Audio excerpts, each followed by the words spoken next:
What is going on, Crisis Actors? It is episode 1025 of Pop Culture Crisis. My name is Brett, and I am here once again on this Friday with my co-host. Would you introduce yourself, please? Hello, Crisis Actors. It's Mary. Happy Friday. I apologize in advance if there are people screaming on my end of the stream. It's just another ordinary Friday in Nashville.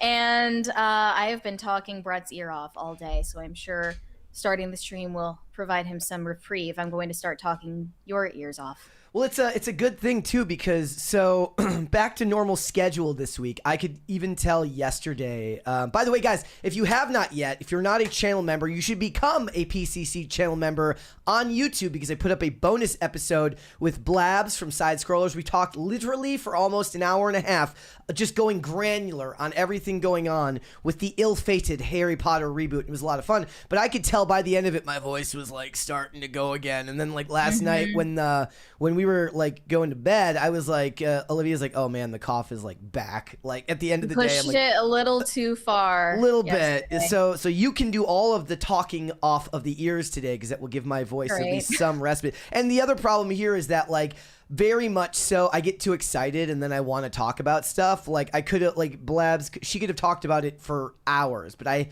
of course got selfish and had to put my 2 cents in because when you're talking about something that you're excited about, you get excited and you start talking. I need to learn to reel that back in just a little bit. So you are welcome today to do all the talking. There's a 20 there, by the way. 20 before I forget from Shane H. Wilder. I'll correct it for you since you accidentally said Wednesday.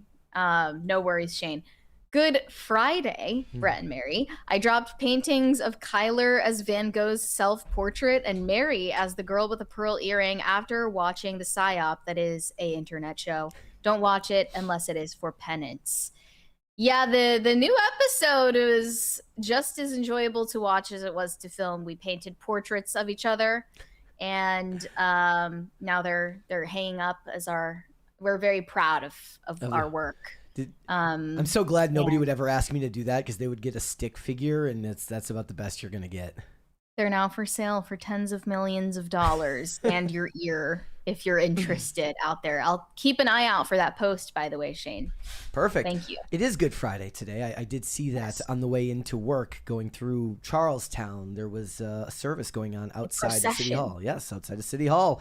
Guys, what you should do, as always, as my voice cracks, hit the like button on this video, please, and subscribe to the channel. If you are new here and you have not subscribed here yet already, please and thank you. The more people that you share the show with, the more people that you share the content out with, the faster the channel can grow. And liking the videos really does help us a ton in the algorithm, which we are still working our way back from. We are clawing our way back from obscurity after missing like a week and a half of the show and having no segments. We don't have clout anymore. Exactly, it's all gone. We're losers. There's no more like anime profile pictures commenting on our stuff, and I need you guys to go there, like the videos, and share the content out. Guys, Brett said he knows that we're back in the algorithm because some bot with a profile picture of just an ass commented about how great one of our videos is. No, it's not just 1, 2. They usually come in like bursts of 3. And it says like, wow, this was excellently researched and very insightful, which, you know, like nobody's saying insightful to anything I'm doing. That's for sure. Like if that's the top of the funnel, somebody's supposed to see that. And then they see like, oh, this chick has a fat ass and she likes Pop Culture Crisis too. Subscribe. And then what? And then what is the next step in that marketing funnel? I have no idea. Maybe one of you guys can find out and report back. But maybe it's all just like some sort of like psyop to get you to click so that they can like get you to click a link that's got something bad on there. It's like this is one of those things where I think men have been more hardened to the problems than women because men, for as long as the internet has now existed, used to get friend requests on Facebook from women that were definitely not real. And every guy who's worth his salt is just like, that's not a real thing. That person didn't add me. And of course it ends up being some like Slovakian model that's been added to a profile that's just literally nothing but malware. Right. Yeah. Right. You gotta learn to spot that stuff. It is probably not a woman with a picture of her butt. as her profile picture that has something to say about the insightful nature of your content. They're not even bothering with a cleavage selfie at this point. Nope. Just straight ass. That's just what it is. No frills, just ass. All right, guys, what are we getting into today? We've got a bunch of stuff to talk about. Number one, of course, being that one of the biggest stories this week has been the release of the Supergirl trailer, the full-length Supergirl trailer. It did dovetail nicely with Millie Alcock's interview in Vanity Fair, which led to a whole hullabaloo, as they say, about women's empowerment and talking about whether men own women's bodies when they insult them on the internets. You can make up your mind as to whether that is true or not, but what it did lead to after the fact was a lot of media white knighting, which we will get into specifically. We're also going to talk about Jenna Ortega, who it feels like in internet years, it's been a lifetime since we've talked about Jenna Ortega, but there are some fans of hers who are none too happy with a problematic new beau. And I wanted to say beau. We're going to single-handedly bring back the term beau into popular adage. It's the 2000s are back. So perfect. Yeah. So she has a new beau. People are not happy. We're going to talk about it. Also, I have a question that you all must answer. Do you know what a diner goth is? This has been the discourse that's been discoursing for the past week or so. And I've seen a lot of takes about it so far. But basically, this writer in the New Atlantis publication has given a name to an archetype that I think we're all already familiar with. And I think we'll just leave it on a cliffhanger for now. I'll explain later. You guys will have to stay tuned for that. You're not going to want to miss it. So as always, guys, hit the like button on the video, subscribe, and become a channel member because we are putting out new content. And I think that you guys would love to watch this discussion that we ended up having last night about all the things going on with the upcoming Harry Potter series. Like I said, we got deep in the weeds with all of it. So go ahead and become a channel member and let's go ahead and get started. Are you ready? I think so. I think I'm ready. Well, let's go for it then. Nicola Coughlan, a plus-size actress prominently featured in the latest season of Bridgerton on Netflix, allegedly refuses to be a body positivity advocate in the public eye. And I'll tell you why that's hypocritical in a second, but first let's go over her most recent comments in an interview with Elle magazine last month. She describes being visible with her body type in the show. There are nude scenes, sex scenes that she does that she was very proud of at the time. But the reaction to it, both online and in person, was disappointing for her. Because, you know, you have to love her body and celebrate her body type, but only in the way that she approves of. So here's what they say. She dealt with the body shamers who commented on her nude scenes in Bridgerton with characteristic humor. She said, you know what was really bizarre was when I was shooting that series, I was exercising a lot because I knew I had to, so I lost a bunch of weight. I was probably a size 10 and one of the corsets was a size 8. And then people talked about how I was plus size and I was like, how effed are we that I am the biggest woman you want to see on screen? Yeah, that's right. You're still not body positive enough because she is not 300 pounds. Well, here's the problem, guys. Hollywood doesn't know how to light anything anymore, and any bigger and you'll cast a shadow and they don't know how to, like, get rid of it. But it's a topic that follows her around even when she is not working. She says, I remember this really drunk girl once talking to me in a bathroom, like, I loved Bridgerton because of your body, and started talking about my body. And I was like, I want to die. I hate this so much. It's really hard when you work on something for months and months of your life. You don't see your family. You really dedicate yourself. And then it comes down to what you look like. It's so effing boring. So what do they want? Do they want to skip the line and find success based on body positivity, or do they want to find body image topics boring? You can't have it both ways. You have to pick one or the other. Confusing. We're walking on eggshells. We don't know how to make Nicola Coughlan happy. I can't keep up anymore. She's mad at the people leaving negative comments. She's mad at the positive comments too. about her body, but then she's also getting naked and like she's really proud of her body. I just don't know what's going on anymore. So to call back to her initial comments about these nude scenes in season 3, here's what she said at the time. She said, being very naked on camera felt like the biggest F you to all the conversation surrounding my body. She described this decision as amazingly empowering, noting that she specifically asked for certain lines and moments to be included rather than having them scripted by production. So she had a huge creative role in these sex scenes. Huge. She was very involved in it, and they emphasize she drove the narrative about her own body on screen, working closely with intimacy coordinator Lizzie Talbot to decide what to show. She expressed pride in the scenes, telling fans that she wanted to look back on them in her 80s and remember how effing hot she looked. That's just like a weird version of modern vanity, right? Like, who actually wants to do that? Like, even if you were like, I would hope that Megan Fox doesn't want to like look back on herself in her 80s and like obsess over what she looked like. I'd hope that they'd grown past that.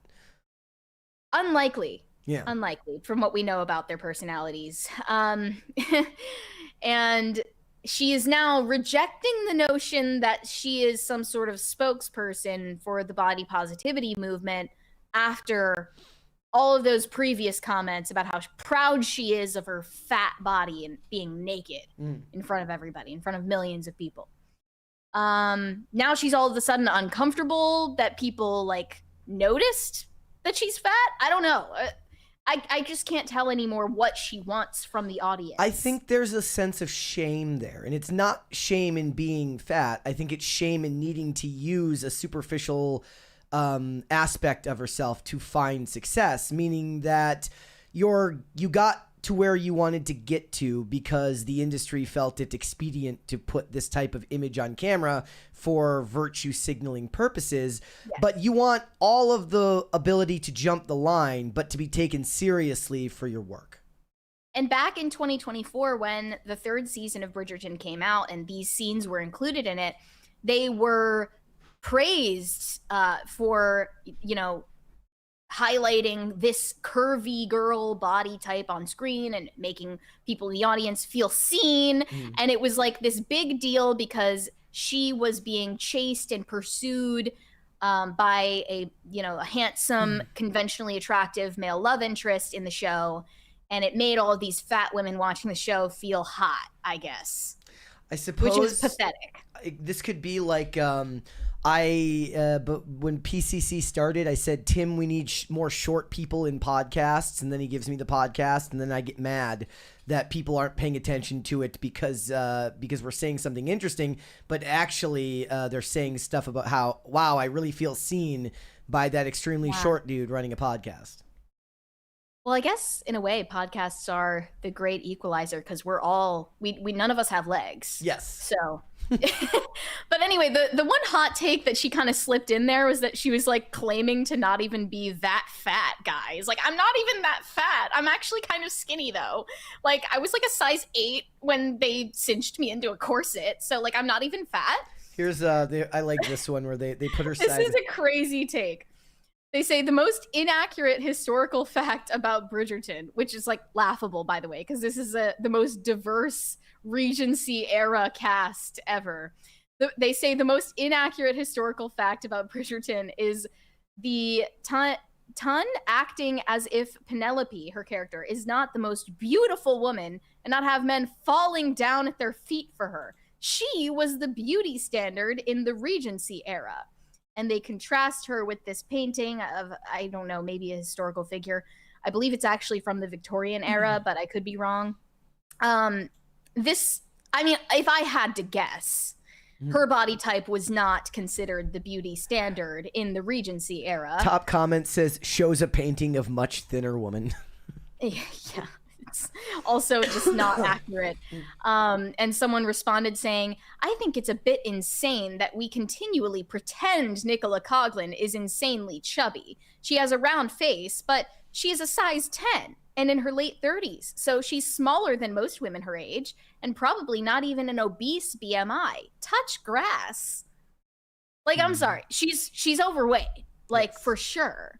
She's like 5'3" and a size 10, maybe 12. Now that they're not filming anymore, she probably does actually fit into the morbid obesity BMI scale, which like wouldn't even be a topic of conversation had the showrunners and the actress herself not made it such a prominent discussion point. But now she's bemoaning that fact. To add more context, if that wasn't bad enough, about Nicola Coughlan's creative vision, she's actually starring in a new show on the UK's Channel 4, which has been tightly under wraps until now. We have more info. Deadline can reveal that the latest installment of the critically acclaimed anthology series I Am, titled I Am Helen, stars Coughlin as the titular lead, which will explore the manosphere from a female perspective. Helen's love interest, played by Joe Cole, will fall deeper into the manosphere, and the show will explore how the toxicity can infect modern relationships. I mean, I have seen stories, at the very least, if you take them with a grain of salt, like of women who have said stories, whether it's on Instagram or things that have been taken from Reddit or from X, saying that like they were in a relationship with a dude, suddenly he started watching Andrew Tate, and all of a sudden he was talking about Bugattis and a whole bunch of other stuff, and it's plausible, but it's also boring and kind of lame. I feel like maybe it's just the cultural divide overseas that British people seem obsessed with the idea of the manosphere. You mean like also like adolescents and incels and stuff like that? Yeah, and the new Louis Theroux documentary as well. That's a good point. It is all coming from the UK.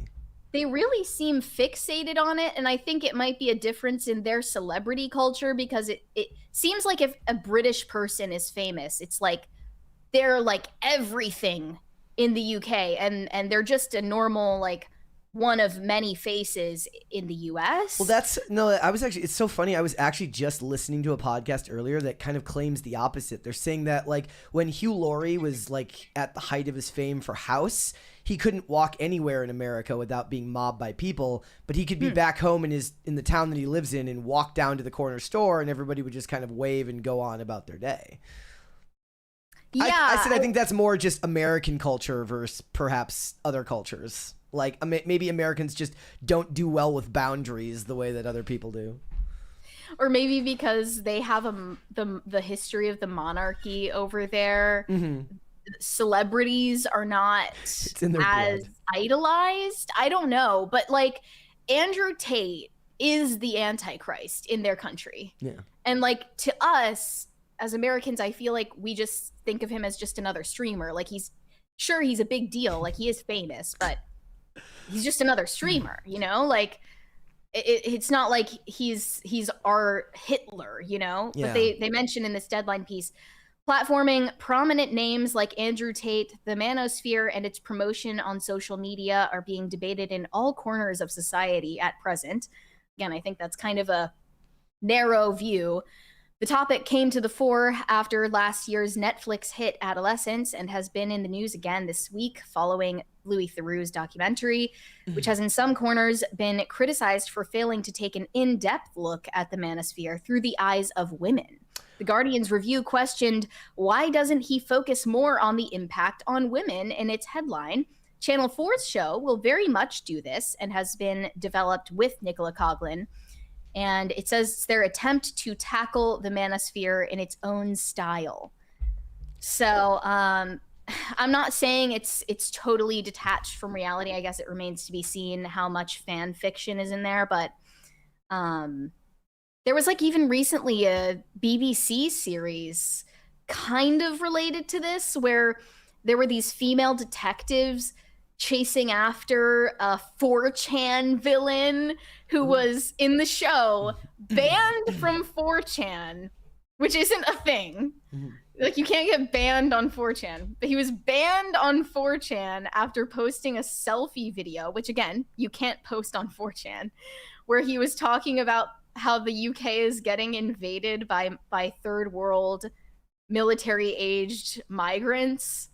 Oh. And, I mean, there's just so many layers of stupidity in there, but it's just, like, again, like, I feel like British people have this, like, brain worm where they can't make shows about freaking anything else. Mm-hmm. And this seems to have so much outsized importance to them. But yeah, just thought I would mention that in case, you know, when this show comes out, it becomes a topic of conversation for us. And well, so the other thing is like, why does it matter more to them then? Like when I think about it, I mean, Andrew Tate is he has citizenship in the UK, correct? Like he's got citizenship in the UK and Prague or something like that. I don't know, but obviously he's got family from there, and his dad is from there. But like other than that, the rest of the manosphere influencer dudes are all from the US, at least that I can think of. What, like Sneeko? Or maybe? or like what's the other guy's name? Waller or whatever? Like Justin. All those guys Waller. are from the US. Yeah. Clavicular is like adjacent to this, I suppose, and he's from the U.S. It's a uniquely united. Maybe that's what it is like since Americans live it, then it's of more interest to them. I don't know. It's just I find it interesting that the UK is still so culturally behind us, given the fact that we all use the same internet. They are like always 10 years behind the conversation that's taking place over here. Yeah. And I think their obsession with the manosphere is just one symptom of that. And they have a very different celebrity culture over there where I think if you're famous in the UK, you're just like way more famous. Like Bonnie Blue is a local celebrity for them. Yeah. Whereas in the US, we just like, oh, like if you're sort of chronically online in the US, you would know who Bonnie Blue is, but she's just another OnlyFans star. Yes. I don't know. It's just weird how they interact with celebrities. And like also in the UK, apparently if you're a celebrity, it just means that that's your job. And your job is just going on all of the shows that they have there all the time. Like you're on all the talk shows that they have and the reality TV shows that they have that are like only, I guess, peripherally relevant to Americans. I mean, maybe this is all just like a weird sort of cloak of invisibility over all the weird shit BBC presenters end up getting charged with down the line. It feels like every other day some British TV personality ends up being the worst person you've ever heard of in your entire life. That's another thing. The Russell Brand lawsuit and cancellation, I feel, was like way more important to British people than us. I wasn't even thinking of him, but like, yeah, I mean, I wasn't even thinking of him. There's other ones too. Like there's a couple of those. Somebody in the chat will know who these people were, but there was a bunch of them that just felt like they were using outsized influence to do stuff that is not good. Right.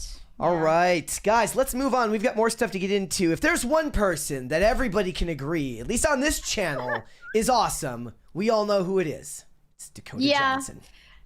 We stan Dakota Johnson on this podcast. She takes after Gwyneth Paltrow in the way that she relates to the media and being a celebrity. She seems pretty out of touch and unashamed of that fact, and we like that about her. But this recent interview that she did about a failed audition kind of picked up some interest. She said she failed the audition because she was deemed cocky for daring to shake hands with everyone in the room, which we would consider just having basic manners and etiquette and not treating underlings like they are subhuman. Like, they're like, how dare you acknowledge the existence of these lower level employees in the room when you're auditioning for a role? Like, it was like that Jeff Dye. How that's rude. It's like that Jeff Dye story he always tells where some actor, he was like an extra on a movie, played like the husband of some actress from Modern Family, and she like complained to the director that extras were eating from the craft services table. But this is like weirdly a moment where she was being down to earth and was, unfortunately, they thought that it was pompous for her to be polite to the people around her. She revealed in a recent interview that she once failed an audition for simply shaking the hands of the creative team when she entered the room. She was just trying to be polite ahead of reading her lines and was later told that she was pompous and cocky. I had an audition once and it was a callback. I went into the room and I shook everyone's hand and introduced myself. Then I did the scene and I left. The feedback I got was that because I had gone and introduced myself and shook everyone's hand is that I was pompous, that I was schmoozing and I was full of myself. And I was like, what? I didn't get the job because they said that I was being cocky, but I just had manners. It was pretty crazy. This might actually fall into that weird category of like, you can't win. Like if she was like, look, I what am I supposed to do? If I don't shake everyone's hand, I'm stuck up. If I do shake everyone's hand, I'm stuck up. What? Right. It's like a lose-lose scenario. Or I guess it's a matter of whose opinion matters more to you. If I shake everyone's hand, I'm stuck up to the directors, but if I don't shake everyone's hand, I'm stuck up to everyone, to all the other people. Mm-hmm. But I guess their opinions don't matter as to whether you get the role or not. Exactly. So you got to make the directors happy. It's bizarre. Like, it's so contradictory. The whole industry is. But like, how is that schmoozing? Mm-hmm. But the way that they conduct themselves during award season, campaigning aggressively for awards and going to all the luncheons and having all the private meetings, that's not schmoozing. That's not pompous. I suppose it's an inherent side effect of the industry that you're in. So I always talk about the Steven Richards podcast, and he would talk about the very, very specific culture of professional wrestling where your decorum mattered heavily. Like, you when you went to each show, you had to go up and shake hands and say hi to everybody. Otherwise, you're going to be looked down upon as if you're not understanding the rules of the locker room, right? Like, every subculture, every profession has their own rules of engagement about how you're supposed to behave within the community. And most of the time, the way he would describe it in this podcast is that it was just this very, very weird, like Stasi-like, everybody's kind of keeping an eye on how everyone behaves, because you don't want to piss off the veterans or the people with clout by not addressing the decorum that's expected of you, and that decorum could be very different from one person to another. Yeah, and the rules are always changing, so it's kind of a gatekeeping tactic. It's sort of like signaling that you're high status. It's something that has to change. Like, the trends have to change just as quickly as they arrive in order to gatekeep adequately. But Entertainment Weekly published this piece that kind of expanded on this idea of like losing out on jobs in Hollywood for seemingly bizarre, unexplainable reasons. And one of them that was listed was Chris Pine trying out for the role of Ryan Atwood in The OC. And he says he lost the role because he had acne at the time. It's not easy. Now, that I kind of don't understand, because they have teams dedicated to fixing problems like that. I mean, but not at the star does. Not when you're not. First of all, this would have been the early 2000s. He doesn't have a team at that point, most likely. Right. And auditions are not the same thing as like being on set for the movie. Mm-hmm. So he said, I had awful skin as a teenager, and then after college, my skin started breaking out again. Relatable, Chris. Yeah. And he said, look, I was going out for The OC, a teenage melodrama. I can understand why they wanted to have pretty people doing pretty things, and bad acne is not the key to success. But he admitted that losing the role hit him hard and that he had a little PTSD from how brutal the audition process felt while dealing with his skin issues. Trauma. If I get to make fun of Tim Miller for talking about the trauma of Deadpool 2 not doing well, Terminator Dark Fate not doing as well as he wanted it to, then we do have to also make fun of Chris Pine for attaching the letters PTSD and trauma to not getting an audition to go the way they want. Though, if I was to kind of equivocate here just a little bit, the idea of a job where you have to audition all the time sounds utterly miserable to me. Like, I imagine that for a lot of them, it becomes soul-sucking in the extreme.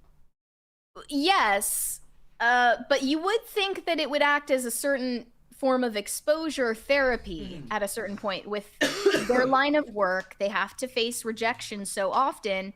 You would think that actors and actresses would handle rejection, especially at the box office or in, critical acclaim. You'd think they'd handle that better, but no, they never seem to get past that point. No, and I think that those are two separate topics, because they can accept the rejection of people they see as equals or peers within their industry because they see themselves as better than you. Therefore, the rejection of the average everyday person is more upsetting to them than the rejection of somebody who they might look up to. Yeah, this calls to mind that infamous Kumail Nanjiani interview where he said he had to go to therapy after because they didn't failure of the Eternals at the box office. They didn't make Eternals 2 Electric Boogaloo. He actually did also use the term trauma in that interview. Well, I mean, look, his wife, if I remember correctly, his wife is like a therapist. They do. She would guest host sometimes on his X-Files podcast, and I think she was a therapist. And again, he's another one of those weirdos where they made a movie about him and his wife falling in love, and he plays himself and somebody else plays his wife. That's weird as hell. But yeah, Chris Pine said, it's no fun going to auditions when you have bad skin. It was one of the most traumatic points of my life, but it is my story. Okay. It's a little bit self-serious. It's what did I say earlier? It's like whoever that clip was where like, I didn't get my first pair of Louboutins until I was 18. That was Bella Hadid, trying to act like she's relatable and middle class. Like, bro, chat. Come on. Everybody's arguing in the chat about US versus the UK. Can you guys all just get along? Can you guys all stop being mean to each other and just get along? Do we have enough British people in the chat for that to even be a point of contention? I don't know if they're actually British. Maybe they just like British people. All right. All I know is that we're all better off if we get along here, ladies and gentlemen. I'm not here to divide you guys. You will not divide us. But the US is better. I have to have that take as an American chauvinist. Anyway, I think we have discussed this larger concept on the channel before, in the context of Scarlett Johansson, but I didn't know Elle Fanning shared a similar story of losing out on a role for not having enough Instagram followers. I think you might have I referenced this when I wasn't here. I referenced this story quite a bit.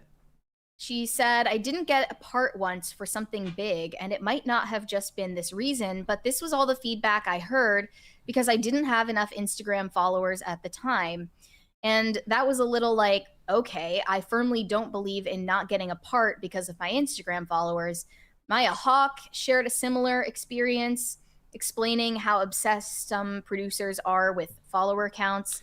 I'm talking about deleting my Instagram, and some directors are like, just so you know, when I'm casting a movie with producers, they hand me a sheet with the amount of collective followers I have to get from the cast. So if you delete your Instagram and I lose those followers, understand these are the kinds of people I need to cast around you. You know what this means, right? Is that means like the ultimate flex right now is to be like the dude at the top of the call sheet who just has no social media presence. Yeah, that's kind of a flex. But the other thing here is it said something about like, I firmly don't believe in not getting a part because of my Instagram followers. You're not funding it, so it doesn't really matter what you believe, unfortunately. Well, that is still odd, given that the Fanning sisters are such a fixture in Hollywood. You wouldn't think they needed to prove themselves any further. I mean, I don't think of them as well known as they are.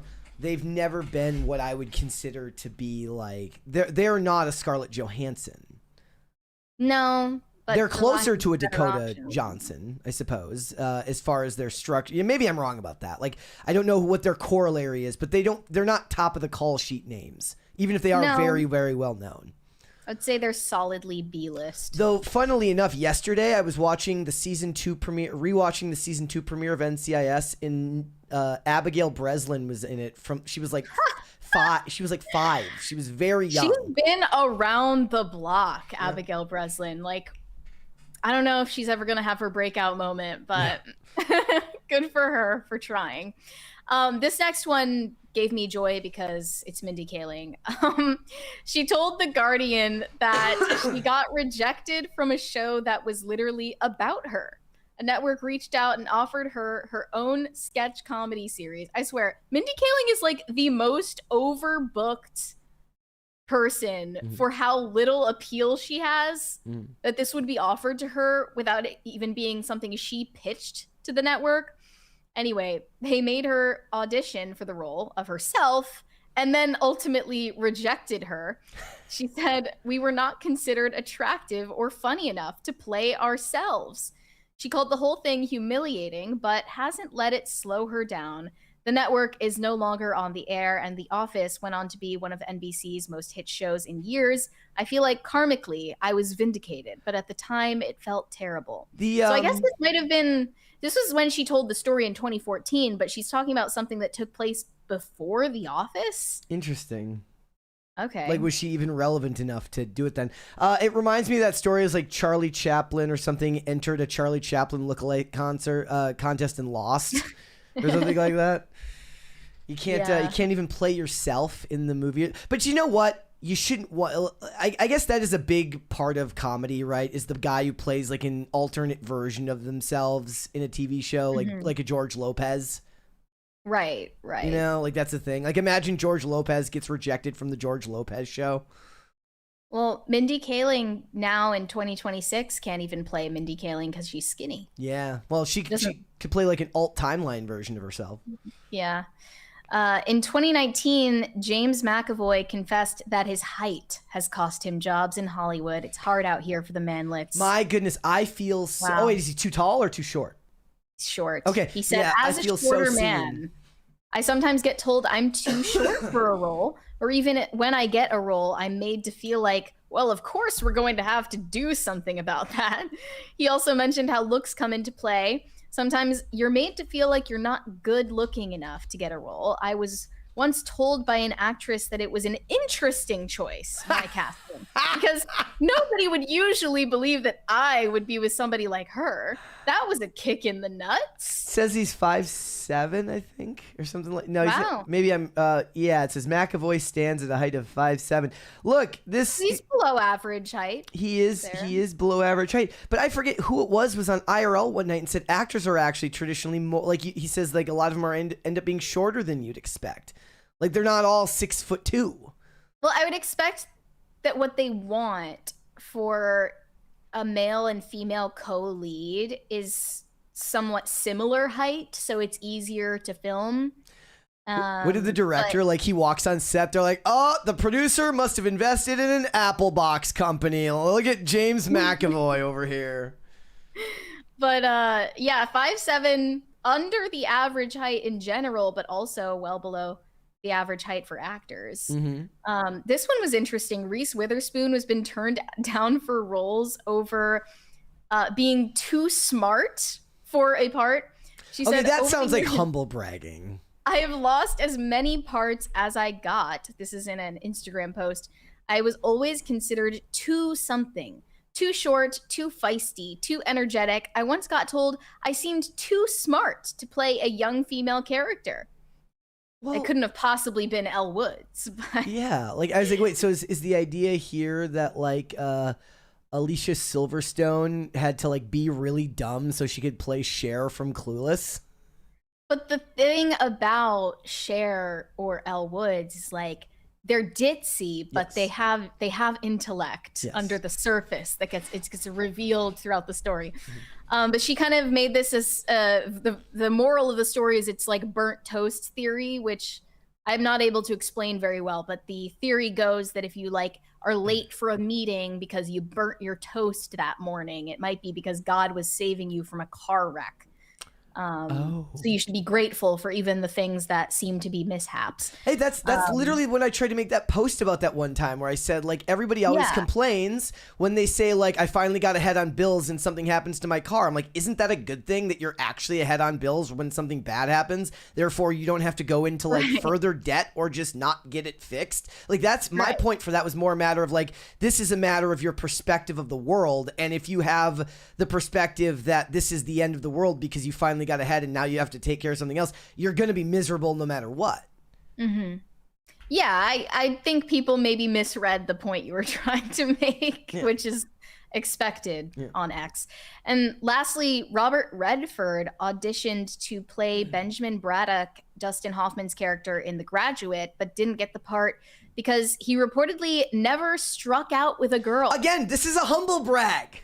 Another humble brag. The director, Mike Nichols, who had just worked with Robert Redford on Barefoot in the Park on Broadway, said he was eager to land the role, but in the end told him it wasn't a good fit. I interviewed hundreds, maybe thousands of men. I said, you can't play it. You can never play a loser. And Redford said, what do you mean? Of course I can play a loser. And I said, okay, have you ever struck out with a girl? And he said, what do you mean? And he wasn't joking. So I guess it's not really a humble brag if it didn't come from Robert Redford. It's by a third person. I used to make this comment about, like, the work it took to make Fez a dork in that 70s show, because Wilmer Valderrama is, like, the classic definition of, like, the handsome, dark, tall, dark, and handsome male. I don't know if he's tall, but the point is he's a traditionally attractive, charismatic dude, and they have to make him into a dork. That's his job, is to not play himself. I feel like who's capable of doing that? Like Ashton Kutcher? Yeah, I mean, I guess in that show, but even then, like, he was rocking the hair at the time outside of the show as well, because that was in at the time to have, like, the hockey hair, the helmet hair. Yeah. But overall, I want to say Dakota Johnson did not deserve that treatment, and she deserved to win that role. Exactly. And all of the hate for Dakota Johnson is fake and botted. Well, they didn't. Is this why Sydney Sweeney had to produce Christy? Because they're like, you can't play a lesbian boxer. And maybe. She's like, I'm doing it no matter what. You can't stop me. If it means I have to buy the rights to this movie and produce it, I'm going to make my lesbian boxing movie. And the nun. I mean, I bet most people would say that Sydney Sweeney couldn't play a nun, and she had to prove them wrong. There you go. All right. Let's move on, ladies and gentlemen. What would you like to see? Cringe or cute of the day? Let's see the cringe first. Okay. This is an interview with Anya Taylor-Joy about the new Super Mario movie. Okay, here we go. Looking ahead here, you're rumored to be playing Joni Mitchell. Speaking of through lines here, one of the arguably most singularly important women in music over the last, generation or so, Princess Peach. One of the most iconic women, in gaming history. What's the connection there? Oh my God! Connection between Joni and Princess Peach. They're both singular. Like, let's play that back because it's hard to hear. What's the connection between Joni and Princess Peach? Yeah. That they're both singular. You can't touch them. They're in the league of... That was she tap danced perfectly around that very, very stupid question. That, like, there was so much lead up to it as well. Like, you're just like, where is this going? Do you know what it felt like? It felt like he forgot what he was supposed to say. Yeah. And like, I've done that on here, right? Where you're like, you're gonna make a point and you lose it, and you're like, fuck, I gotta fill in the blank there somewhere. He's like, fuck, I was gonna make a different point. How does Joni Mitchell connect to Princess Peach? Okay. But she nailed it. She did. Look, I have to give her credit. That's better than the question yesterday where they asked Charlie Day who his second favorite American Luigi is. Yeah. All right. Not quite as bad as that. Cute of the day. Speed Read says, my little man's, and that is a cat in the middle of ecstasy right there. It's at peace. He is very happy. All is well in the world. That is amazing. Very cute kitty right there. All right, let's move on. We've got a lot of stuff to talk about today. Yes, we are still observing the fallout after Millie Alcock's recent interview in which she said that it's hard to be a woman existing in the space of franchises. And she is, of course, starring in the new Supergirl movie, which places her in this larger universe. And they asked her in the Vanity Fair interview what it was like when she first starred in a franchise in House of the Dragon, how people reacted to that online. And of course, she did receive a lot of mean comments about her appearance at the time. And this is what she was commenting on. So she wasn't really talking about DC fans, but of course, when people saw this, they immediately thought, okay, you're doing preemptive damage control for when Supergirl is not received well or fails at the box office. You're going to say that it was the fans' fault. That's not even necessarily accurate, because these are the boilerplate feminist questions they ask all women who star in these types of franchises. Yeah, they always get the bait questions from journalists, and especially Vanity Fair is notorious for doing that. But after the fan backlash that has followed, journalists decided to come to Supergirl's rescue. Dun, dun, dun, dun. Block the haters. And the Hollywood Reporter published the following. Supergirl star Millie Alcock just proved her point about fan backlash. Alcock is getting ironic backlash for pointing out that young women in franchise projects get backlash. Rachel Zegler, Sydney Sweeney, Jenna Ortega, Melissa Barrera, and Bella Ramsey can probably relate. Wait, Sydney Sweeney doesn't even get the backlash from the same people. It's a completely different group of people who called her like an Aryan princess and said that she was pushing, what was it? Like, what were they saying about her in the jeans ad? Eugenics propaganda. That it was, wait, what franchise are they referring to in Sydney Sweeney's Madam case? Web? Madam Web? I don't guess. know. They just kind of threw it in there. Yeah. Why not just add another name to the list? So they say Supergirl star Millie Alcock gave an interview to Vanity Fair and at first glance played things so safe, if anything, that one feels for the interviewer.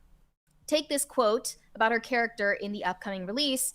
She's not trying to save the world, she's just trying to save her own. This film is an excellent reminder that the world can be crumbling around you, but you can be the hero of your own story. This sounds like a studio PR talking point drafted by ChatGPT. That is probably what you should stick to if you're doing interviews promoting for a franchise. But they continue. The way she handled being asked if she had spoken to other actresses who had played Supergirl, such as Melissa Benoist, you said it's pronounced that way? I mean, unless I'm saying Sasha it wrong, Calle? but yeah, She said she hadn't. Nobody even remembers Sasha Calle. Like that was She hadn't spoken to either of these actresses because, according to her, they're just people living their lives. It's not like we have a blood bond.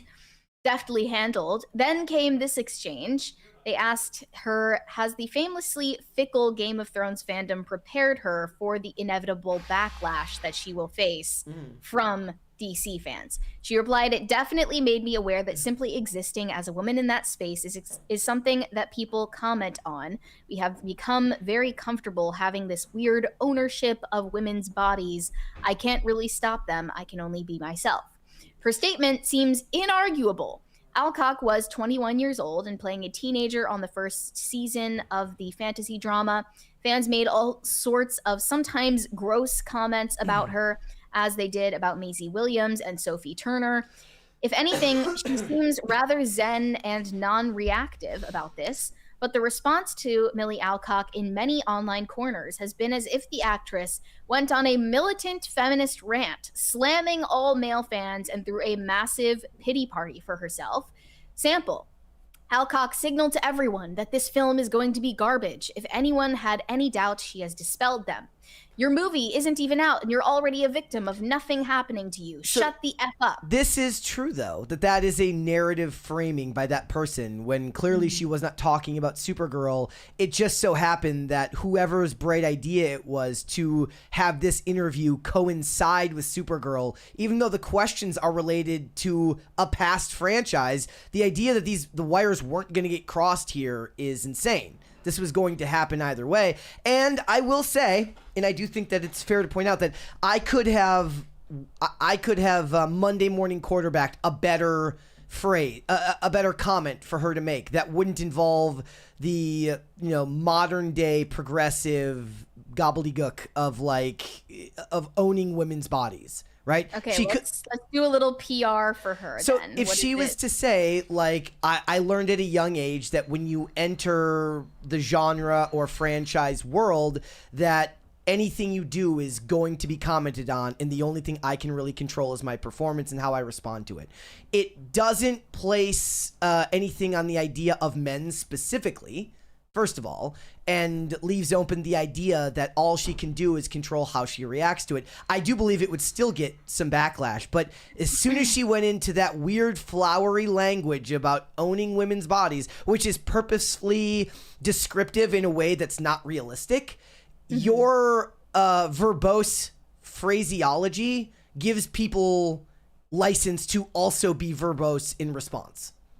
Right. Yeah. If that there makes was sense. just as much imagination and creative writing taking place in her response as there was in response to her response. Like, this is what we say anytime one of these movies fails. Like, all I'm looking for from a director or an actor is to say, look, we put something together. We thought that it was going to resonate with audiences. It didn't. We're going to try and go back to the drawing board and really connect with the audiences on the next one. I don't think that that's an unreasonable thing to ask from them. Now, for her, she was in a lose-lose situation just by virtue of when this came out. This was going to be interpreted uncharitably either way.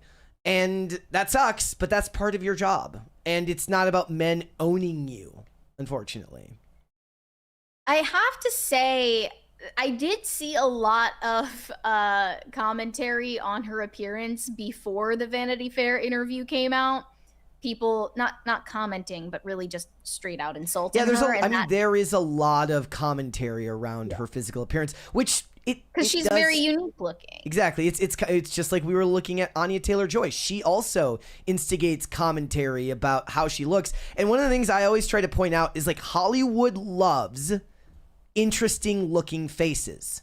They do. And she has a very interesting face. Yeah. Like, that's not meant as an insult. I'm saying that whatever your personal preference is on physical attraction is not really the point. The point is to say that a director or somebody who's looking to create really striking visuals on camera to capture a certain aesthetic will look at someone like her and find her to be very, very interesting looking. And even though it's the same character technically and the same superhero genre, you are going to be comparing her face to that of the CW actress, and it's not really the same universe. No. Like, they're looking for totally different types. Well, that's because actually Supergirl started out on CBS, but it eventually went to CW, where let's everyone face is like it, comically attractive. You look at you're like, okay, lawyers don't look like that. I'm sorry, they don't look like that. Like, that's not what lawyers look like. And Oliver Queen, who ends up being a CEO, certainly doesn't look like that. The CEOs are also not 27-year-olds who are cut that way. The place for unique looking faces in Hollywood is just usually not the CW. But also it usually doesn't go to the scale of the big blockbuster films either, though. That's the thing. She has a face that would that does really well with, say, an A24 movie or a Focus Features film and stuff like that. It's not to say, and again, it's not to say that she's not someone's cup of tea or attractive. Just the point is people have an idea in their mind with certain superheroes that they are going to represent kind of a more standardized height of the human ideal. Yes. But that prompted this tweet from an account called DC Updates, pleading with other fans to stop making fun of her looks. Mm-hmm. And it said, just imagine for a second, you're an actor, you work hard, believe in yourself, and still people keep making fun of your face. That's not jokes anymore. That's straight up bullying. And the worst part, some are actually proud of it. Now think about it. What if it was your daughter, your wife, or your son going through the same thing? Would it still feel funny? People out here acting like posting these comments makes them look cool. But seriously, what did she even do? She worked hard, gave auditions, and got the role. If you don't like the movie, skip it. Why go out of your way to put someone down?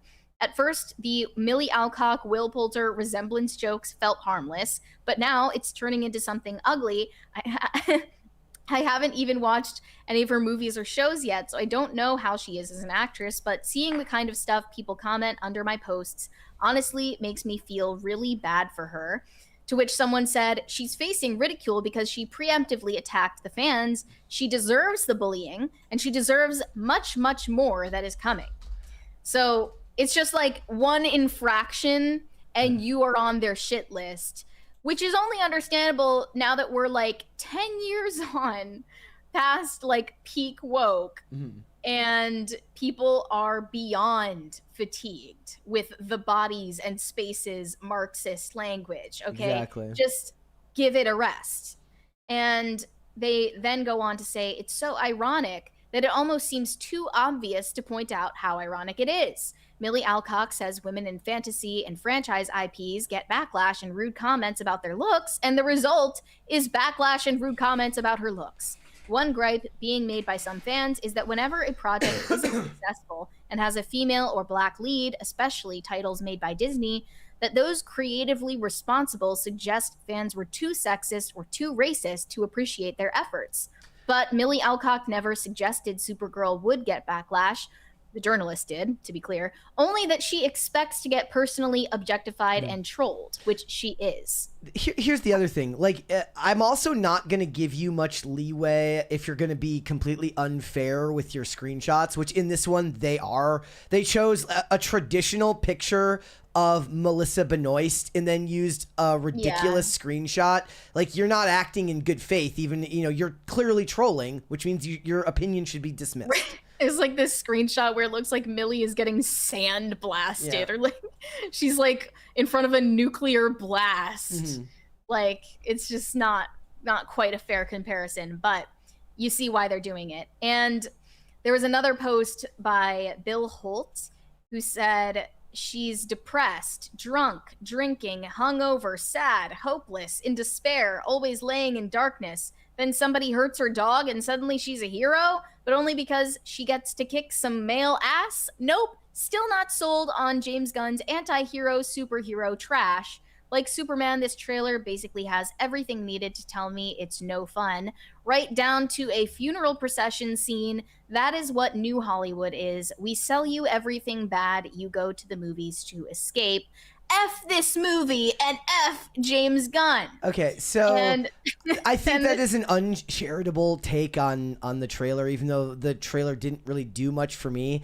The idea that that's all it was, but really what it is, it's about her trying to save the closest thing she had to a companion, which is the dog, which is not an unreasonable thing to make a movie about. Hell, John Wick killed like 10,000 people because somebody killed his dog. So, but it's only okay when a man does it. I'm just saying. I'm just saying that everybody, and I love Bill Holt. Me and him go back and forth on X. He has far less charitable takes on the industry than I do. I tend to be a little bit more lenient, but I think that's just it's a little bit doomerist in its take on it. That's just me. Even by how he describes himself, he writes from the intersection of DC and Hollywood. Okay, he's going to see political undertones and messages in everything, whether or not they're there, like whether or not that's like a real salient point. But someone responded and said, when I said the woke right was dangerous, this is exactly what I meant. This is the type of thing women and actresses will have to suffer from now. Listen to my takes next time, even if they're not popular and make you uncomfortable. So then you're like taking that from a post that wasn't even about her Vanity Fair interview or about her being female or anything and making it into a sexism thing. And like, again, this is why people are pissed. The Hollywood Reporter continues saying, others counter that some female action icons in the past have universal acceptance, like Sigourney Weaver in Aliens and Linda Hamilton in Terminator 2, but it's rather easy to cite legendary performances from decades ago and say, look how accepting we are. It's true that the quality of Supergirl and her performance will determine its legacy more than anything else, but Alcock was mainly talking about the downside of her experience on House of the Dragon, where her performance and first season were acclaimed, yet she still endured plenty of trolling. That's just the world that you live in. You don't get to have access to 7 billion people and only get the good stuff. I'm sorry, right? And the other thing is, like, if Linda Hamilton and Sigourney Weaver delivered those performances today, it wouldn't be the same because people would have access to their thoughts on social media. Okay? That goodwill was born out of a time when you did not have access to the innermost thoughts of every one of these celebrities. Yeah. And honestly, in all likelihood, if we had social media and the current attention economy during Sigourney Weaver's day, you know, people would probably find plenty of reasons to be annoyed at her. Also, this movie is going to be this. It's not dead on arrival. It's not gonna matter. It's gonna, maybe it makes its money back, maybe it doesn't, maybe it makes a little bit of profit. Either way, it's below slop in a lot of ways, as most of this stuff is. I had fun at Superman last year. Couldn't tell you a single thing about it, again, other than Jimmy Olsen was kind of funny. I kind of had fun at Fantastic Four. I thought it was kind of had a lot of heart, and I kind of enjoyed the family aspects to it. Other than that, I don't remember shit about that movie last year. Almost nothing. Like, the last movie that I feel like really made me feel something in the theaters was, like, Fall Guy. And I still don't remember shit from it. It was really good, though. I remember the Taylor Swift music playing in the car scene. That's, for some reason, that's what I remember. You know what? I would say Project Hail Mary did that for me. There you go. Like, I walked away from it, like, glad that I went and spent the time, and even though it was like 3 hours long, I was like glad that I saw it, and it made me feel things. I really enjoyed love it. Yeah. I really enjoyed the movie while I was sick. I watched the movie Ordinary Angels with Alan Ritson and Hilary Swank, and I really liked it. It was really like very, very syrupy in the best kind of way. In like a Top Gun Maverick sort of way. In like this is what Christian movies should be shooting to do. Like, as a Christian film, it was made by a dude who makes Christian movies. It's what they should be shooting to do. There's still plenty of like internal conflict given Hilary Swank's character and the depressing story. It's based on a true story. But it was great, and it left me feeling better about the world and countering all of the negative stereotypes about faith-based. Yeah, in a lot of ways. It's I forget his name. It's like John Gunn or something like that. He's the better Gunn in Hollywood. He does stuff. They're not related, I assume. They're not related, I'm guessing, because Sean Gunn is James Gunn's brother. So, though I will say, after watching that movie, I'm going to make sure that somebody on the scale of an Alan Ritchson plays me in a movie, because this guy looked nothing like Alan Ritchson, like, in any way. So I'm going to get, like, the most, like, Chad dude ever to play me in a movie. Overall, I think that the Hollywood Reporter piece is drawing false equivalencies between, like, 7 different actresses, all of whom had their own controversies for distinct reasons. Like, comparing Melissa Barrera and Rachel Zegler, for instance, saying that they have anything in common is just, it defies reason. Like, there's just nothing there. I don't see any equivalency between them. And then, you know, Bella Ramsey and Jenna Ortega, like, the thing about Jenna Ortega was her saying that she refused to perform based on the script that she was given because it didn't fall in line with her character as Wednesday. Mm-hmm. And people praised her for that. So how is that being framed as her getting backlash? Like, I didn't see any backlash in response to that at the time. Neither did I. Oh, no, there was like one producer in the industry who like wrote like an article about it. That was it. Yeah, and then everyone was just like, actually telling the producer to shut the F up. But they say it's about proportionality, the level of vitriol that seems to accompany young female actors not saying precisely the right thing, and how such backlash often gets weaponized along with critiques about their looks. Okay, I think this is a point that was illuminated for me by Jamie, who writes for Evie. She said, women need to understand that the backlash they receive is disproportionate, but so is the praise that they receive and like the relevance that they have. Oh, like so women- like men do fantasy films and they're just men in fantasy films. Women do fantasy films or sci-fi and they're breaking down barriers and crushing the glass ceiling. I think that goes beyond just the arena of Hollywood. Like, women are just, at least in this day and age, they're the main characters. Like, and that comes with good and bad. That comes with pros and cons. And, you know, be grateful for the pros and find your way of coping with the cons without making it everyone else's problem. But like, you know, enjoy it being the year of the girl every year for like 15 to 20 years so far, you know? All right, let's move on. We got more to talk about. Jenna Ortega. Yeah. So I think this is a phenomenon that a lot of you are already familiar with in female friendships, female friend groups, maybe. One of them gets into a relationship, and whether or not this girl's boyfriend is suited for her, it seems like either way her female friends are going to tell her, dump him, sis, at the slightest infraction.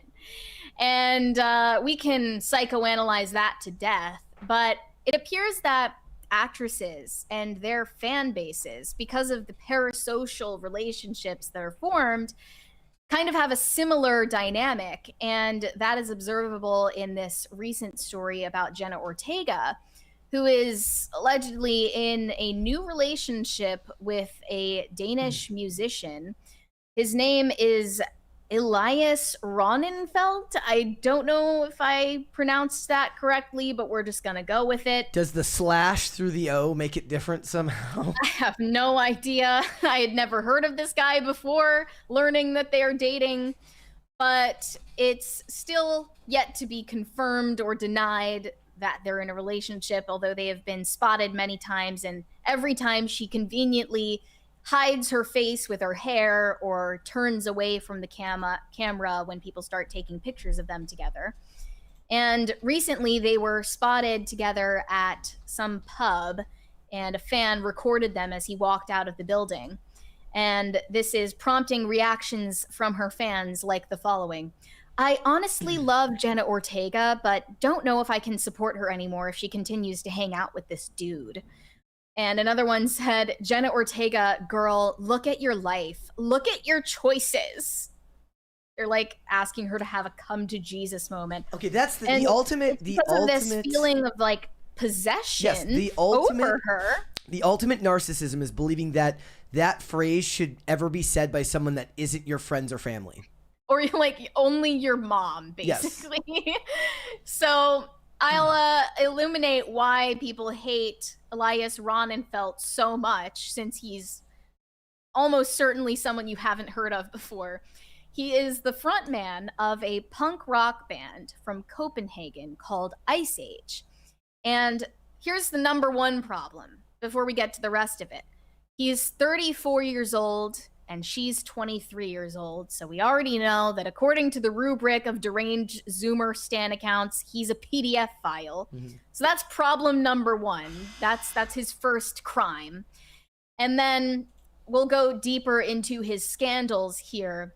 He has previously apologized for racism after accusations of being a neo-Nazi. In some art made for his band Ice Age when he was 18 years old, this was a very long time ago, he drew symbols connected to neo-Nazis and fascism that would include iron crosses, and And he admitted in a later interview that he was wrong to do so. He said, when a lot of these allegations came out, we were dumbfounded. Now I understand that we hold a responsibility on our shoulders to make it clear what we stand for. He claimed that he copied the symbols from an 80s film called Rollerblade and didn't understand their political significance or the offense that they could cause. He said, what some people took from it was not our intent. I hope that it's very clear. And I think it is for anybody who has followed us that we are the most definitely not right-wing, and we don't have any sympathies or leanings to that side. There was also, I believe, a music video from his band that featured costumes that resembled the KKK hoods, but in red. I have no idea what they were going for there, but that was another one that was cited by a lot of Jenna Ortega's fans. And he's also apologized for platforming a band with a racist name. Ice Age invited a band called, I kid you not, White N-Words to a festival that they curated. In the same interview where he apologized for those iron crosses, he admitted that Ice Age was definitely behind the platforming of this offensive band, saying, there's no way of excusing this. They weren't a band that had ever played before. They were some people that we knew were active in Antifa activism. I don't know what the F their intent was with that band name. I effing deeply regret that we failed to speak up and prevent it, and that we failed to see how effed up and harmful having a band ... I'm embarrassed to have shared a stage with a band with that name. They were Antifa? And he claimed that he thought that it was a political point meant to be provocative in a progressive way. So they're like Maddie Healying it up here a little bit? Yeah, but that's not all. I think, honestly, this guy's biggest crime is being cringe and corny as hell. Do you remember when we were we covered like the band that was called like the Slaves or something like that? Oh yeah. And they're like they had to change their name because it was offensive. Vibes. Yeah. He also reminds me of Youngblood, who was incredibly cringe and try hard. But that's not all, folks. He has also been accused of assaulting their fans in the audience. Possibly kicking fans in the chest, especially women. I don't know if I have not seen any video evidence of that, but that's the claim, that he was guilty of kicking fans in the chest, spitting on them, grabbing fans' phones to break them. These are Somber would never. Somber would never, but Youngblood probably would. Have you I think we actually did watch a video of him like spitting on the audience at one of his shows. He does this regularly, but yeah, this is like another totally believable but still unconfirmed claim about Elias Ronenfeld. He has carelessly pushed and almost choked fans with a microphone cord. And then there come all of the accusations of being a neo-Nazi band and drawings that feature these symbols like iron crosses. Ice Age themselves wore these KKK hoods in one of their music videos called New Brigade, which is still up on YouTube to this day. In another video, you can see a live performance of that song where you can hear fans of theirs chant Sieg Heil, a common chant they note used by Nazis. Thank you for clarifying that. Who is Kyle and why are we trying to see him? Yeah. And then you can see some fans doing Nazi salutes at their shows, which I guess the band is guilty of not, kicking these people out, even though they didn't do it themselves.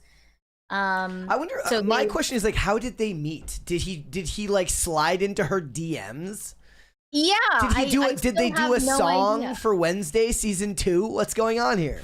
She is a very private person and doesn't talk about her personal life that much. And in response to questions about her dating life, she has basically said that she's not interested in relationships And she said it's perhaps because of her career, but also because it's intimidating to her, the idea of like being in a vulnerable situation with somebody, like getting to know them. But yeah, it does appear that they're in some sort of situationship. Here's one of the comments under the picture of the two. It says, "Nothing a Nazi likes more than a POC girlfriend." Swear to God. You know what? That's honestly kind of true. Many such cases. Oh, your mic cut out right there for a second. That's okay. Look, guys, the parasocial of it all really is the worst when it comes to all of this stuff. I think that the hardest part to understand is like when you do a show like what we're doing, it allows you to talk about situations with celebrities while keeping a distance from it. In fact, it would be even weirder to want to like interact with them a ton in a lot of ways, because I find it more interesting to kind of observe celebrities in their natural habitat and comment on it, which is very different than the modern day stan who feels like they have ownership over these people and can decide. Like, I'm more interested in what they will do, not controlling what they will do. Yeah, that's, I think, the main reason why people are reacting this way. Yep, absolutely. They feel like they're friends with her, which is, it really proves that there's nothing you can do as a public figure or celebrity to counteract that, because she is about as private as they come for an actress her age. She keeps things very close to the chest, and yet they still react this way. So another thing they mentioned is that Elias has shown an obsession, an infatuation over the years with violence and weapons, and they show pictures of him. He takes like mirror selfies with guns and knives, or maybe they're just prop weapons. That's not about loving weapons. That's about being cringe. Yeah, he's just a cringe, try-hard, fake, edgy millennial musician guy, okay? And allegedly in June last year is when they met at Glastonbury. And this is where the conspiracies start. They think that Elias is conditioning Jenna Ortega to appear a certain way, that he is brainwashing her and grooming her to get skinnier and skinnier until she's just emaciated and to look like his past ex-girlfriends, including Sky Ferreira, including the look of having the bleached eyebrows. Grooming the 23-year-old. Yes. Okay. Yeah. Just making sure we're all on the same page. It would not be the first time, though, that a 23-year-old chick ends up in a relationship with some, like, you know, fake deep musician dude and wants to become a spitting image of his ex-girlfriend. I'm sure that's happened like more times than we can count in the world. And that's embarrassing for both people involved, but certainly it's a victimless crime. And they think that he is trying to make her into a clone of Sky Ferreira from back when they were dating. Look, she can't help herself. She's just a 23-year-old child. And he's, you sick F, like, how dare you try and control her and turn her into your ex-girlfriend?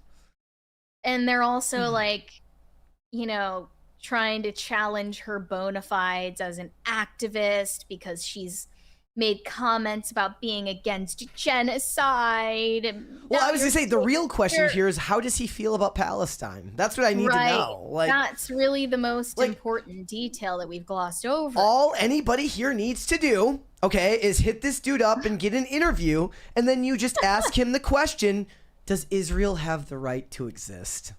And then when whatever his answer is, will tell you everything you need to know if you're Jenna Ortega about whether it's politically correct to keep dating him or not.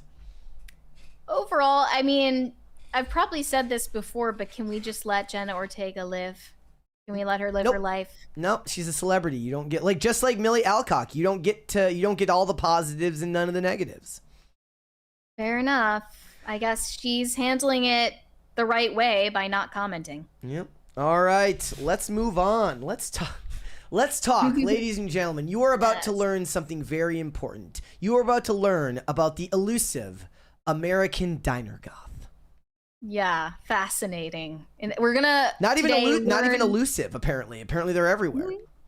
Yeah, we're gonna learn about this rare cryptid called the Diner Goth, which is gaining traction as an aesthetic trend in the Midwest and rural South. It was written about in a publication called The New Atlantis by Robert Mariani. He, for context, is a total weirdo. This piece, I should tell you just before we get started, it's basically a post-breakup manifesto where he's trying to make sense of the fact that some, weed vape addicted emo girl dumped him. And he is trying to cope with the breakup by categorizing her and having her represent an archetype that now is incredibly common in the Midwest and the South. He should have just gone to the gym like a normal dude after a breakup.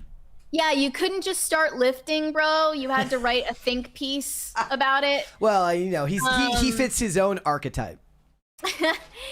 And I should also mention that he is the CEO of an AI dating assistant app called Wingman. And that kind of shades our how much credibility we attach to his voice. But this piece is it's written so well that it's like nauseating. Yeah. He's incredibly descriptive, and I cannot lie, he's right about most of it. He is talking about a phenomenon that has come up on the show before, the weirding of America. We have to give credit to Tate, who was the first to really be able to describe this phenomenon, at least as far as I can remember. Yeah, the weirding of America, or the weirding of middle America, it is perhaps a counter argument to a common refrain in the online right that you're going to find the weirdos in urban centers. And the truth is, actually, you're going to find more alternative gender identities, dyed hair, facial piercings, and chronically online people in areas outside of what he calls the superstar cities. You're going to find them at your local gas station. And I guess that's why he said diner goth. I don't know if it's the best descriptor, because you're not going to find them at a diner. You're probably going to find them behind the counter at, your local Shell station. Or your local Dollar General. Or an Amazon warehouse. Yep. Perhaps. So I see them. I am a regular purveyor of the Dollar General, and it's a thing. Right. Yeah. Here goes nothing. In the 2020s, the weird soul of placeless America is being born on Discord servers. You're not hallucinating the great weirding of America. The visual evidence is everywhere. Start with what you can see. You're in a small town in Wisconsin, the heart of normal America. The transgender assistant manager at CVS has a septum piercing, a wolf cut, and a name tag that reads Finn. A block away, the 4chaner construction worker in the Sam Hyde shooter shirt listens to Blade and plots his impending virality. At Target, the anime section has metastasized from one shelf to an entire aisle. These aren't random weirdos, and they aren't teenagers in a phase. Walk through any office park, and you'll find the same aesthetic bleeding through cubicles. Anime stickers on laptops, Discord running on second monitors. They're a new American type, young but transgenerational, as distinctive as the Organization Man or the Valley Girl once were. I call them diner goths. What you get when economic mobility dies, suburbs become psychic deserts, and Discord becomes more real than your cul-de-sac. The term came to me when I was trying to identify what had, over the past decade, silently washed over the 95% of America that lived outside of the superstar cities. Placelessness without cosmopolitanism, and with complacent downward mobility, a post-subcultural alt aesthetic with a post-nerd fandom orientation that's become a new mainstream. Queerness, but casual and prolified. Diner goth, diner for provincialism, goth as lazy shorthand for alternative aesthetics. These tendencies are correlated. Something is making them happen together in the places previously considered to be the most normal. A new quirk of 2020's America is that geek equals goth equals left behind American. Diner goth exists as both a concentrated archetype and mass cultural wave. The Diner goth core is the pierced up, gender fluid Amazon warehouse worker who streams on Twitch, writes fan fiction, wears a furry tail to rave, and runs an OnlyFans and dreams of voice acting while working nights at the fulfillment center. But like microplastics, Diner goth traits, anime consumption, subcultural diffusion, digital first socialization have spread into everything. You don't need to be deep in it to show signs. It's in the memes, the slang, the TikToks. Culture that once lived on 4chan and Tumblr now shows up in the bros group chat. Even when the full archetype isn't present, the vocabulary is. People who aren't diner goths still live inside the same convergence. The online normie can no longer help but get the geeks reference. They understand the furry jokes, the anime reaction images, the gender tone. Formerly underground subcultural tributaries have emptied into the same water, and now the only difference between people is how deep they swim. So then he gets into his whole autobiographical section about this failed relationship that he had for a few months with a so-called diner goth girl. I mean, this is because they got banned from Tumblr. This is because Tumblr went under, basically, and they banned porn on Tumblr and pushed the weirdos into the rest of society. Well, he cites two reasons for the emergence of the diner goth, which is economic stagnation and basically the internet flattening cultural differences between different regions. Well, it also seems like it has something to do with, this is a bit of an aside, but what percentage of these come from a home with multiple kids? Is one of those kids extremely normal? And did the other one, in a fit to try and avoid having to live up to the expectations of a brother or sister, end up weird? Is this just a lack of community around us that keeps everything more homogenized because people don't find community in their community anymore? Right. They find it online. Right. It is a total replacement of real life community with online community. And it's just unquestioningly accepted. And unfortunately, it's because in a lot of these places that he's describing, you don't have another choice. Meaning what? If you live in, one of these places, like he mentioned, if you're living in Wisconsin and you have been exposed to certain ideas, fandoms, or hobbies purely through your online algorithm, you do not have a place to relate to people in real life about those interests. Your life is indistinguishable from your online life and your real life are not different things. It's the same thing. And I think we all know exactly the type of person he's talking about. It's just diner goth maybe isn't the best term to describe it, but this person is probably obese, if not just chubby. Mm-hmm. That's one aspect of it. They gear toward looking androgynous, dyed hair, piercings, tattoos. Definitely they're taking an interest in BDSM, but not really because it's their genuine sexual proclivity. It's just kind of part of the grab bag of what it means to be subculture. Mm-hmm. And they love anime. They are regular Discord users. They're gamers. They either stream on Twitch for 5 people or they watch those streams. They are not really content creators most of the time. They're content consumers. And the main place where they encounter other people like them is their algorithm. I mean, is it just the side effect of it's almost more, the old archetype was you grew up in a small town, and yes, we have this archetype of the person who has to wear their individuality on their sleeve to stick out from the rest of the people in their town who might be wearing like an American flag shirt and bootcut jeans. But there was also the archetype of the person who tried to escape their hometown to the big city. And in lieu of being able to do that, you put up this persona so that you can differentiate yourself from the rest of your town, because nobody wants to be seen as somebody from such a boring aesthetic, even though I feel like the better idea is like eventually you come around to love that, right? Like for me, as somebody from like a suburb who knew kids who lived outside the city and stuff like that, most of them were looking to escape and then eventually went back. Like, well, this is something that he touches upon in the piece, is young people in this category not needing to escape anymore, and not wanting to escape anymore either. It's a placebo in a way from what normally would have been your impetus to get up and go do something somewhere else. Now you get this somewhere else right in your hometown with the minimal amount of pain and anguish of having to change or do more.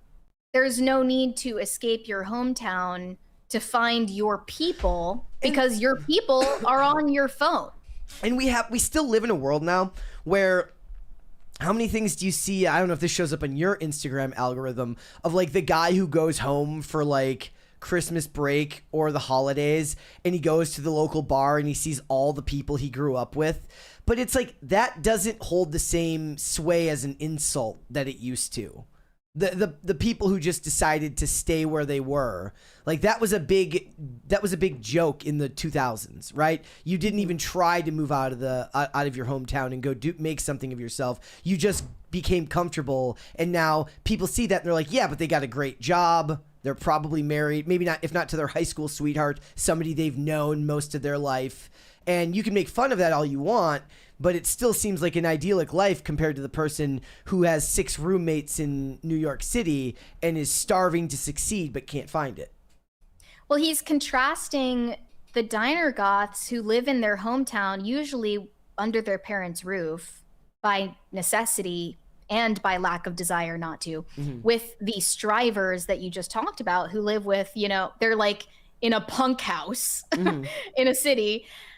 He's saying, you're going to see more of these like queer aesthetics or like non-binary identities and alt aesthetics outside of the cities now, because the people in the cities are too busy trying to climb. And they have to work blue or like white collar jobs that pay like white collar laptop jobs to be able to live there. That's why he's basically saying this is an evolution of the mall goth. He said mall goth aesthetics become Walmart defaults. Subcultures converge into the downwardly mobile mass aesthetic. Anime becomes cool not by assimilating into taste, but by overwhelming it. Queerness leaves the sophistication cradle of the urban bohemian elves and conquers the tacky masses of the hinterland middle and lower classes. The great severance comes in the form of hobbit parents shrugging at the total queering of their sons and daughters. We have a very interesting comment here, and I think you'll love this, from Old Fox. He says, what about juggalos? The clown folks. Yes, that ties into this. This is, I think that the juggalos are the ancestor, the not so distant ancestor of the diner goth. Because we already have seen these people for decades. It's just the difference is now they have internet access. So that's more visibility.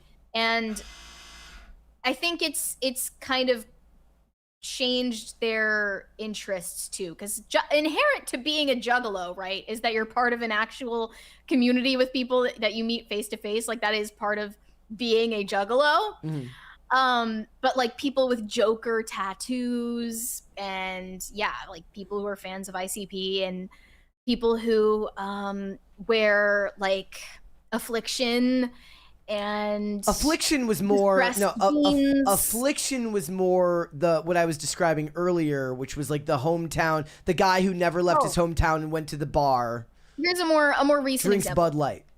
People in rural areas who are obsessed with The Nightmare Before Christmas and have Jack Skellington pajama pants that they wear to Walmart. Like, this is a diner goth. And it is unfortunate the circumstances that have led to the Diner Goth are unfortunate, and it is depressing to think that these people are so easily satiated by a digital replacement for a real community. I will say that Hollywood for decades has given this archetype to characters in movies as like an extra role, which is the alt-looking girl who works behind the counter at a gas station. Yeah, that's been a thing for a while now, for sure. It's just, it never felt as common as it is today. And well, it's, having moved from, like, you know, our area in West Virginia to here in Nashville, I have to say, in this city, like, I don't see alt people as often as I did as, like, living in West Virginia. Yeah. I think Which also kind of like, proves the point. They tied it to mall culture, right? To mall goths. Well, look at what Hot Topic has now. It's anime. Yeah, that's who they have pivoted. I mean, Hot Topic, in order to keep their business afloat, pivoted to catering to an audience of, I guess, diner goths, for lack of a better term. And it's all, majority of it is pop culture merchandise. And it's not really related to music subcultures anymore, because subcultures don't exist. They just kind of flattened into one big thing that is just as mainstream as anything else. You know, that's the fault of progressivism, right? Because subcultures used to involve gatekeeping, and you're no longer allowed to gatekeep anything because everything has to be the same level of progressivism. Everybody has to, you know, punk is loving everybody. Did you know that punk rock is actually like carrying Narcan so that you can make sure somebody doesn't die of an overdose? Why is that so real? But I think this is why people have so much nostalgia for the hipsters, the millennial hipsters, because there was such a premium placed in that community on interests, hobbies, and media that require a huge time investment. Name 5 bands. Name 5 songs. Yeah, but also not just name 5 songs, but like, do you own the physical copies of those songs? Yep. And are you intimately familiar with it? Like, you don't have it on vinyl? And I mean, okay. And also, like, that goes into film culture as well. And like, it was a totally different hierarchy in hipster culture, where you had to prove yourself. And now, I mean, contrast that with being part of this, as he put it, this diffused like subculture mainstream aesthetic. There's no barrier to entry whatsoever. No, having to prove yourself is antithetical to being inclusive. And it's also noted here that Gen Z prioritizes peace of mind over wealth accumulation, not just because of a lack of desire, but a lack of possibility. Yeah, and in lieu of possibility, in lieu of opportunity for this generation, what's better to do than, as he put it, just like vibe in the ruins of your society and find ways to pass the time, you know, have a subscription to Crunchyroll. Well, I mean, it's kind of like the cultural implication when people are like, I can't afford a house, so I'm going to buy good food. Yeah, or Funko Pops, I guess. Yeah. All right, let's go to Superchats. Guys, we don't even have a crisis party yet. Let's go. Come on. What the hell? What the hell is going on right now? Okay, let's read these. Katie said, hello, everyone. My bestie for years ended our friendship tonight because I think you meant to say I am racist, but I apologize if you didn't mean to say that. Wanting an Asian Uber driver to speak English. Well, I'm sorry to hear that. That the end of your friendship sucks that your friends are not good, but yeah, those stories are all too common these days. We've got a $20 Rumble rant from West. Says, Mary, you can say you're poor. Says you can say you're poor like Roan. You may have gone to private school, but it didn't even have AP classes, so not a true private school in my opinion. I thought the AP classes were a public school thing. Yeah, like who needs AP classes if everybody is AP? Like, that was something that the administration of my high school harped on so much, because when parents are Okay, it's interesting with private schools because in a way, they come to be interviewed by the administrators of the school and vetted if they're fit for the community, but also the parents are interviewing the school. Okay. Because it's a transaction, you know. So they both have to evaluate whether it's worth it. And often they would get questions from parents where the parents were like, "Why don't you have AP? Like, why don't you have AP courses? Why aren't you accredited? Blah blah blah blah blah." And they just were like so overly defensive about it. Yeah. But that's what made me conclude like this must be a public school thing because that was never offered to us. We only had extra credit. It was never offered to me, but that's because I'm really stupid. But that's okay. But if I recall correctly, it might be different now.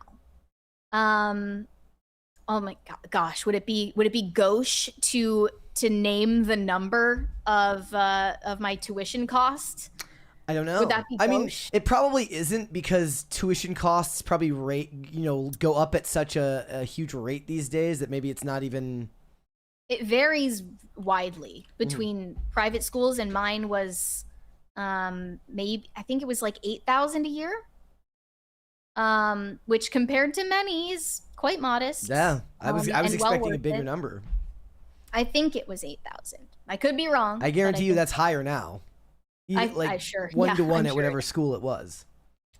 Corey Anderson said, "Shout out to Blabs. She's great." Yes. It was last night was like a lot of fun to be able to talk about like all things Harry Potter, and it was a great time. You guys should go watch that episode after this today. If you are a channel member, which by the way, I see some new channel memberships on here. Let me actually pull these up so that I can show them here. But if you are a channel member, we do put out, I do put out extra content for you guys. High Voltage 75 gifted 5 channel memberships. So thank you so much for that. And then Mighty Bald Doctor, I'm assuming that the DR at the end is supposed to be Doctor. I have no idea, but he is now a channel member. Thank you so much for that.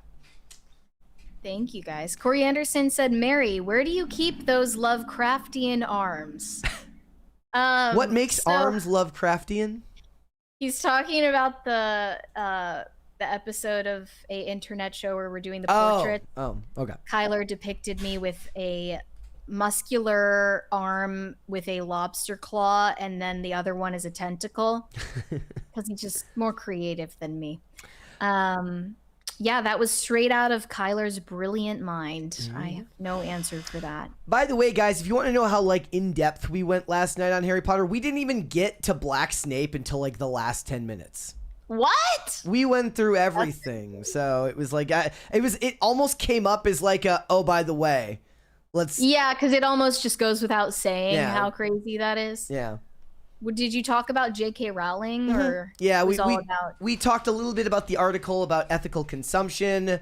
We talked about John Lithgow, who's coping super hard, saying like even though technically he's right by saying her positions on trans issues have been like twisted and misrepresented, which is actually true. She doesn't carry this intense, like, awful opinion. She just literally is on the side of what they deem cisgendered women, otherwise just women.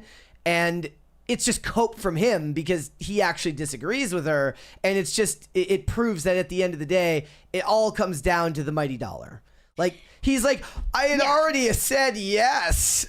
Like, what was I supposed to do? He has grandchildren, right? He loves his grandchildren. He wants them to live in abundance. Exactly. Okay? I refuse to believe that John Lithgow is not already living. I imagine that his kids are already living in abundance. Oh, but of course. But this is apparently about 600. Unimaginable. About $660,000 a season for the first season for the kids, which honestly isn't all that much. No. I mean, I'm guessing that that will grow with each contract or with each renewal, because I think it's like 1 through 4 and then 5 through 7. Thank you.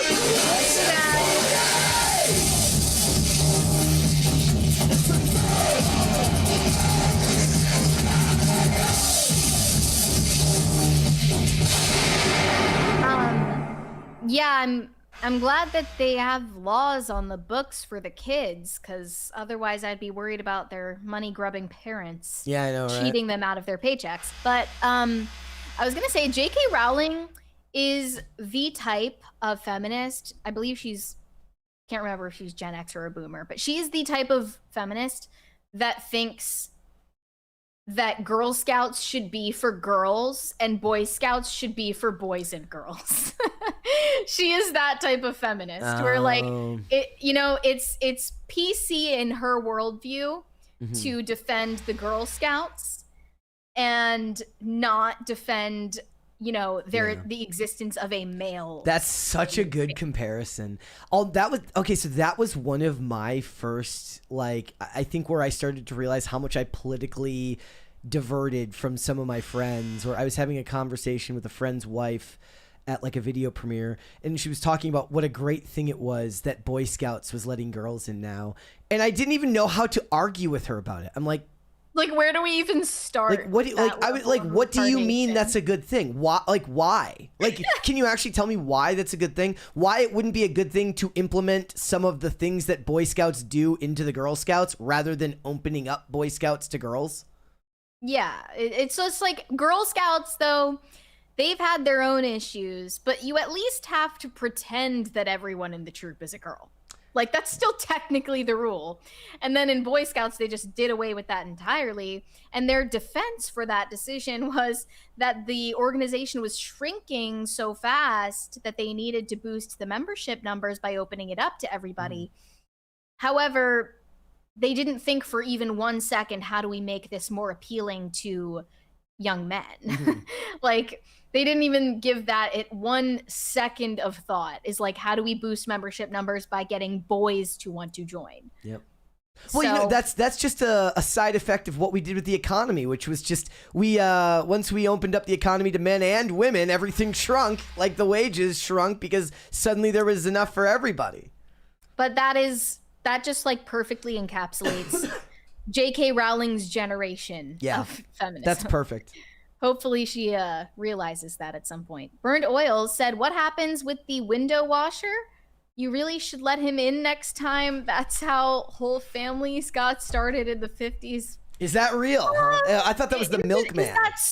Is that so? I wasn't around in the 50s, so I don't know. I thought that was the milkman. Well, even if I wanted to let the window washer into my window, I couldn't because my window opens about this much. So that's not going to happen. Shane H. Wilder said, so I just had one of my cards compromised. Fun, pretty easy to catch since they tried to use it for yoga. Devil at work during Holy Week. He's like, let's be real. I'm not going to yoga. That sounds like some diabolical funny business. Robert Delara said, good for Dakota Johnson. Don and Melanie taught her well. What? Her parents. Her dad is Don Johnson. Oh. Forgot she was an Epo baby for a second there. She is. Shane H. Wilder said, I just quote posted the fine art post, so it is easier to find as I posted them on Wednesday. I warned everyone to not cut off their ears. Yeah. Kyler was totally kidding, by the way. Do not want anyone mailing me an ear. Robert Delara. Don't do it, guys. Don't do it. Robert Delara said, I don't believe the too short argument. Danny DeVito, Joe Pesci, and recently Kevin Hart have done well in Hollywood. Yes, but it's part of who they are. They're typecast. Especially Danny DeVito. Joe Pesci, maybe to a lesser extent, but Danny DeVito, definitely, you know him because he is short. Yeah. Kevin Hart, it became part of, like, literally the jokes between him and The Rock. Because they were friends and they're of like opposite ends of the spectrum. I already forget. That was James McAvoy that we were talking about? Yep. Okay. I wouldn't consider him typecast as short guy. No, so James McAvoy is. That. I think James McAvoy is one of those guys who's uniquely known for his abilities. Like, you think of James McAvoy as a prestige level actor. Right? Corey Anderson said, is it possible to get the homie Kyler on PCC? Yes. Well, we don't do possible. Like, we could do it. Like, we still have to take the leap one day and do a 3-person remote show.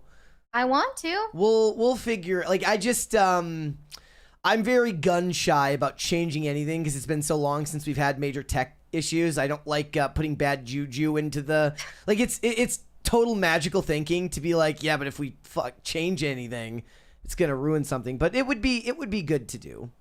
Yeah, that would be a fun episode. Boss N said $2 for the correct righteous demure Mary Deus Vult. Thank you. Guys, we've got like 15 minutes. We need another crisis party. What are you doing? What are we doing here with our lives? Come on, guys. Yeah, this is honestly kind of lowering our self-esteem. I'm gonna go home and stare at the mirror and not like what I see if we don't get a second crisis. I'm gonna cry. I'm gonna cry. Corey Anderson said, to be fair, her overbite does make Millie look slack-jawed from certain angles. Millie Alcock has an overbite? I didn't notice that. I didn't either. Robert Tolera said, Supergirl will be the best movie about a girl and her dog since Wizard of Oz had Dorothy and Toto, but not really. Honestly, guys, I recently watched The Wizard of Oz, I think over Christmas. It's not good. I have to say. It's not good. It's technically impressive for sure for the time, but the story sucks and makes no sense. You'll have to debate somebody who's a up. big fan of the movie. It does not hold up. Corey Anderson said, actresses have a false sense of self-importance. Well, that's indisputable. I mean, yes. it's not hard to understand why. They're surrounded by yes men. They're part of an industry where they're, at least somebody at her level, is paid handsomely for what they do. The public affection is probably something they grow to become very, very addicted to sometimes. I think it ends up, there's like this weird dichotomy, right? You want all of the public support, but you also want the privacy. It's like the weird thing with Harry and Meghan. Like, yeah, going on a public privacy tour. Yeah, I think that I see that behavior in Megan Fox because she's like, a mother who's pushing 40, dressing up in a schoolgirl outfit on Instagram, like spreading her cheeks, and I'm like, oh my gosh, this is just. Is this you? Like, is this how you want to be remembered? Like, what's the end result of that? It has to be that you go and read the comments about it, right? Otherwise, why post it? Why do it at all? Why go to the trouble? It's just weird. Yeah. Corey Anderson said, have you seen Kyle, Monica? I don't know what that is. I don't know. Shane H. Wilder said, so he's Temu brand GG Allen. If you don't know who that is, don't look him up. I'm serious. You will regret it if you do. Do you know who that is, Brett? Punk rock. GG Allen. G Allen. Yeah. Okay. Yeah, I'm not familiar, but I guess since you told me not to look him up, I won't. Burned Oils said Mary misses talking about JoJo Siwa instead. It's been so long. Instead of what? It's been so long since we've talked about JoJo. We should call her Gigi Siwa. JoJo She's Siwa. Joelle now. Sure, we have to call her by her dead name. Her name is Joelle. Well, I guess rather that would mean that JoJo is her dead name. Yeah. But I can't imagine what gave you the impression that I'm not having the time of my life talking about what we've talked about today. Shane H. Wilder said, what about the DINER Visigoths? That's a different can of worms for a different day. Visigoth is a reused name that they use for like in different TV shows. Visigoth has been the name of like a motorcycle gang on several different TV shows. Corey Anderson said Christian goth / emo girls are peak. Different genre of girl. Yeah. Shane H. Wilder said, I would not use goth. That is insulting to goths. How about diner weirdos? I don't know what to call them. I feel like it would be more accurate to say gas station goth, as long as we use goth, as he said, as a shorthand for just alternative aesthetic. Yep. But, like, I think I find them most often at a gas station. Yep. And now, like, the internet is... Like, we're past the point where we can call them mall goths because malls are dead. The mall of today is TikTok. The malls of today are online. Burned Oils said, for those who wonder, emo equals funny brats. Gothic equals pretentious, non-funny brats. Okay. I don't know. I don't know anymore. I think all of these terms stopped meaning something distinct and collapsed into one big thing. Well, yeah, like I said, the lack of gatekeeping and Yeah. the rise of the term inclusion means that everything is just one blob. This was a huge deal like during COVID era on TikTok. Purity spiraling about who gets to call themselves alt. Like not punk, not emo, not goth, alt. And all it meant back then in 2020 was like whether you think BLM is cool and like posted a black square. Like that's what it meant. Corey Anderson said punk is being offensive. That's it. I don't know. I'm not going to claim to be punk or know what punk is because Yeah, I don't have the, no one can agree. I don't have the bandwidth to be able to have like the what is the true origin of the meaning of punk? Like what does it mean to be punk rock? Today's not the day. Penamite said, I first saw this term in February regarding Alyssa Liu when she won gold in February. I immediately thought PCC, but couldn't find an article for Brett, just some Tumblr comments going back to June. What, that she's Alyssa Liu is a diner goth. Honestly, a very successful diner. She, you know what it is? that's kind of true. She's a diner goth with a parents with money. She's an upwardly mobile Yes. diner goth. She's not trapped by the Amazon warehouse. Yeah. Shane H. Wilder says, owning physical copies, I feel called out. That used to matter, you know? Boss N said, LOL, private school always told me we was better than everyone else too. Like, yes, exactly. It's funny hearing this from someone else. Well, it was always like them getting defensive about all of the reasons why they were criticized by parents, like who are their customers. And they were like, listen, guys, they were acting like we were so worried about the fact that we weren't accredited. And they were like, the colleges that you're applying to, they know us. They know us. They know that we're like, I was like, what is this like weird contest I didn't even know that we were in? Greg Duvier said, Mary, do you want a chicken wing from my pocket? I'm good on that. Thanks. Thank you. Boss N said, I'm going to think of new adjectives for next super. Okay. I don't know what that means. Shane H. Wilder said, I annoyed my AP English teacher for reading things like The Divine Comedy and War and Peace. Apparently you aren't supposed to read above your level. Oh, I see. I thought you meant that that your teacher read those things and you made fun of your teacher. But yeah. Burned Oils said, I agree, Mary, Wizard of Oz, stop it, overrated crap. It is definitely overrated, but not, you know, for the technology that they used at the time. Corey Anderson said, surprised you aren't talking about the Baldoni news. I did see that before we went live, but there wasn't a lot of information available. But basically it means Blake Lively is not able to sue for defamation or harassment anymore. I literally yawned when I read the headline, so. Yeah, I don't know. I lost interest in it a long time ago. Brian Bledsoe said, guess Mary wouldn't be interested in the immersive Wizard of Oz playing at the Sphere. No, I'm not.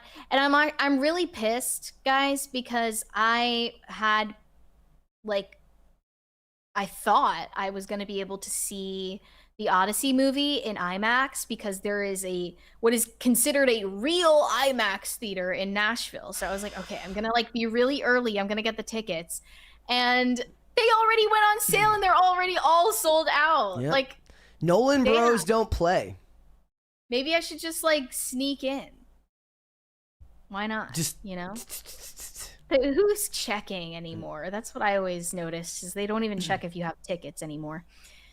Corey Anderson said, Brett, did you see what Brian Cox said about a bunch of actors? It was hilarious. Yeah, so it's actually really funny because my argument that I was making, I'll put it up on screen. I actually have it here.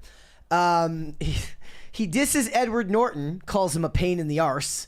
Ian McKellen, not my taste.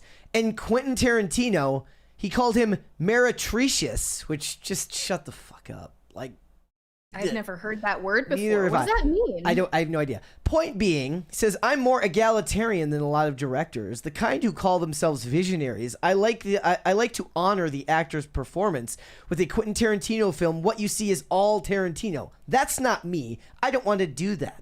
And I was thinking about it because I was actually making the point the other day when I did my video on Andy Weir about him kind of walking back his criticism of Alex Kurtzman, the guy who's in charge of Star Trek.